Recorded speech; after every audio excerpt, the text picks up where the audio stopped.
we know you work for Watford FC. It's so glam. And that you're a runner and you make lots of money for epilepsy charities as well as other charities, correct? That's correct. And tell them how we met. We met at doing a BBC Three recording for Things Not to Say with Epilepsy. Yeah. It was a great, funny, quirky recording. I know, right? It's I think it's got over 900,000 views so far when I last checked it. And it was great because we found that we had things in common as well. We both had the same surgery. Exactly. Sorry, dodgy boyfriend just came in. Yes. I'm still waiting for it to go flipping live. Oh my goodness. Why is it not? Oh, well, it'll record in the end. So, because it's recording on our Zoom. So yes, we'd had the same surgery, I think on different sides of our head. Is that correct? Yeah, mine's on my right-hand side, yeah. Yeah, mine was on the left, yeah. And when did you have yours again? 2009. Yeah, and I had mine in 2013. Yeah, 13, I think. Yeah. So today our topic is what it's like communicating epilepsy within Afro-Caribbean communities, correct? That's correct. Yeah, I try and talk about it sometimes, but I always get funny looks, you know.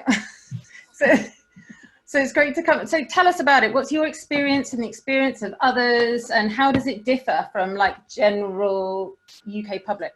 It's a big difference because with the African Caribbean society, a lot of them believe in spiritual and believe that having epilepsy is demonic, and there's other ways of curing it rather than medical science. So day to day, I get arguments, oh, you should try this remedy, you should try this. One person I've known got told, stop taking medication and just pray to God and it will be healed. And this is like in today's day, like 2020 or whenever you heard it, like it's modern times, right? Yeah, modern times. I understand back in ancient history where they believed those sort of things, where medical science was up to date, but those times are in the past now, where we understand there is a condition and there is things that are out there to help you with it in terms of medication and good healthy lifestyle. So why would you stop doing what you've been told by your doctor just to hope the best will happen? I tell you what, though, I mean, because we were texting about this for who's listening, weren't we, like a couple of days ago? And it's quite extraordinary how countries tend to differ in terms of what they believe and how they view science and medicine.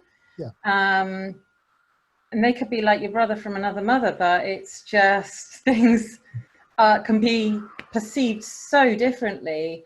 And it's really frustrating because if you think about it, like we are often in this, I don't know about at the moment, for instance, we're in the same time zone as Nigeria sometimes. And it's like, but the difference, stereotypically, of course, this is not the case for everybody, but can be huge in how we see illnesses, particularly those that are neurological or psychological, right? Yeah, that's correct. And do you ever come across this amongst communities in the UK? Was it just guys from overseas? No, in some in the UK as well. Some who's got the, you could say, the rituals installed in them, so they believe what they believe been told from their parents, if that makes sense. Well, yeah, it makes sense, but not sense, yeah. So what do you do when you come across this then? What do you say to them? I say to them, you're telling me is actually absolutely gibberish. I tell them straight up because I'll say to you, do you want me to stop taking medication and you're going to deal with my seizures? And they said, you don't have no seizures. I said, yes, I will. If I miss my medication, I'm going to have a seizure. So I argued my point out with them and explain to them, look, it's important for me to take it. I don't believe what you're saying to me. The way I'm doing things is the correct way. And I said, I don't live in the ancient times anymore. We're in modern day society where we've got medical science.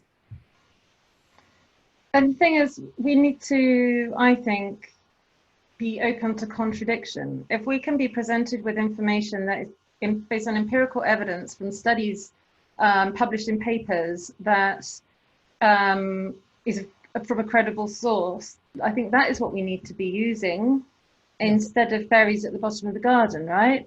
That's true. And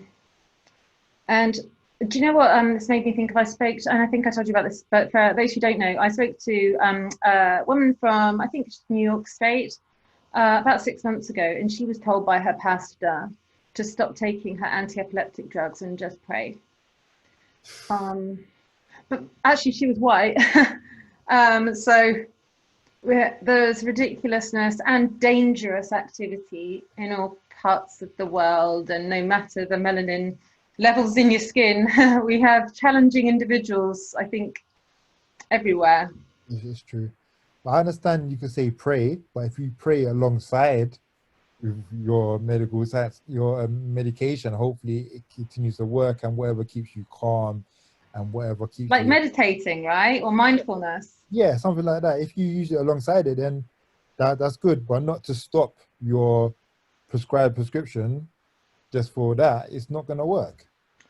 I think worth noting here is that how lucky we are to have a prescription and access to drugs as well, isn't it? Because for us to be able to talk to each other now and say you should be taking a prescription, and so many millions of people don't even have access to that. And so I just, for those who are listening and don't have access at the moment, we really empathize, because we recognize that we are so lucky. We love our NHS, and big high five to NHS right now, Dan, right? High five NHS. High five NHS. Yeah. But I think, and this is cheesy as, but the most empowering thing for Homo sapiens, I think, is education.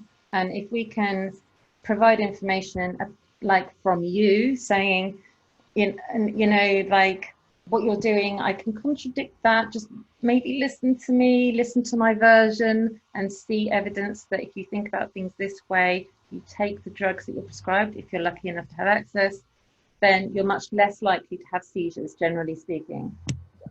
Exactly. Yeah. Right.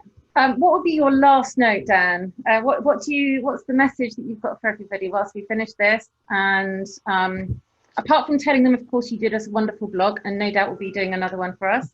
Yeah. How do people contact you and stuff like that?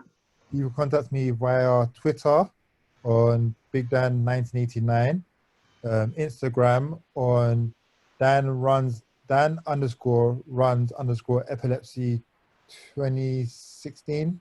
Yeah.